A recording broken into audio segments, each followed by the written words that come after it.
So, here we are. I'm editing a new chapter of an audiobook, and what I'm doing at the moment, I'm using a Intuos pen and just scrubbing, well, not scrubbing, just scrolling through. I'm gonna go at my speed to find these little things, which are train rumbles. The place that we recorded at, unfortunately, there was no shock absorbers for the microphones, so they absorbed a lot of rumble that normally there's nothing. Like normally trains can go by and it's usually the top end that kind of has to be cancelled out, but this time the foot was on the floor, which is connected to the room, which is connected to the arch, which is underneath the train lines. So yeah, we get this horrible stuff here. And rather than try and book in for another date, I just said we'll do it and I'll do my magic, basically. So what I've got here is a very specific. I've got a very specific. Go away. So what I've got here is a very specific little, I suppose, destructive. That music in the background is really distracting. Finally, it dropped. Okay. Yes, I listen to really weird computer music to concentrate. So, with this, I have a very specific EQ setting that kills off exactly this train rumble. So, what I typically do is I will right click. Come here. I will right click here, and this is the area to which the train is passing. And here there's selection based processing, which I'll just jump into and show you what it is. So see here what's going on. If I go away from it, you can see that basically everything shy of 150, maybe 160 hertz, you go down and then it's like completely dead at about 80, 70, 80 hertz.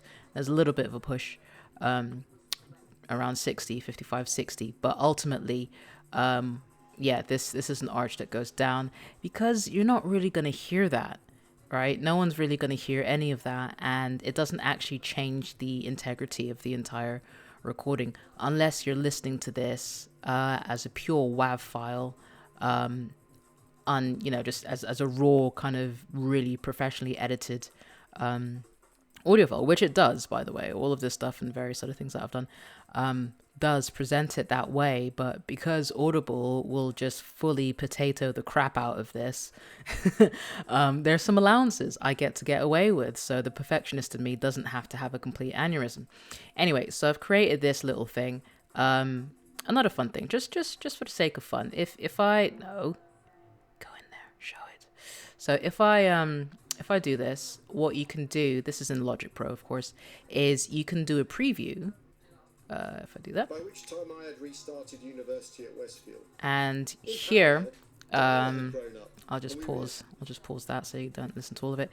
So you see now you get this kind of representation of the waveform, and it's actually a very narrow range where the audio actually kind of comes through. So when you're kind of coming around this area, the vocal quality of the author doesn't really get affected. His sweet spot is kind of from the 250 to 550 range, and then he's got some really nice cute harmonics up here, and our talking range is typically 1k, right, 1 kilohertz. That's usually where most people's range, so anywhere from about 250 up to 2k, that's the speaking range. Anything below or higher than that typically just adds a little bit of pizzazz, and that's usually where weirdos like me kind of freak out over microphone quality, which is neither here nor there. Anyway, what I want you to look at more importantly than anything else is the magic that happens here. So I call this destructive because I'm affecting the raw file of this as well. Very, very ballsy, but I've got a spare. Which basically means if I mess this up, then that's it. I can't really undo that much. I can maybe do 4 or 5 undos. But yeah, if I close the project and open it again, that's it. It's set in stone. So I've got the setting here. All of this fuzz is here. If I hit the apply button, boop, gone. Look at that. Nice. A nice clean line. And ultimately, By which time I had restarted university at Westfield. it still sounds exactly the same. You would not be able to tell the difference. And when this is finally up on Audible, you still won't be able to tell the difference because the way they stream or you download audiobooks is they go quite low on quality. Still good enough, but not really that amazing. But yeah, that's it. I just wanted to give you a little peek into what I do when it comes to editing audiobooks through the first pass before I go in and really kind of knuckle down into the retakes that are in there and any kind of little mistakes and reshaping. And also to give you an idea of the absolute chaos that is played in the background whilst I'm doing this. It's one of those things. I have a very hyperactive brain that literally exists in the way the music you're listening to does. I've been listening to this station for at least coming up to 20 years. I don't know. I first discovered click hop in university while studying music technology, trying to understand granular synths and stuff and pulse width modulations. And then, yeah, studying other degrees and stuff, I just found that this music at 3 o'clock in the morning was the best stuff for me to get my concentration on. So it stuck. And I'm really thankful for them. So there's that. Alrighty then. I'll catch you on the flip side.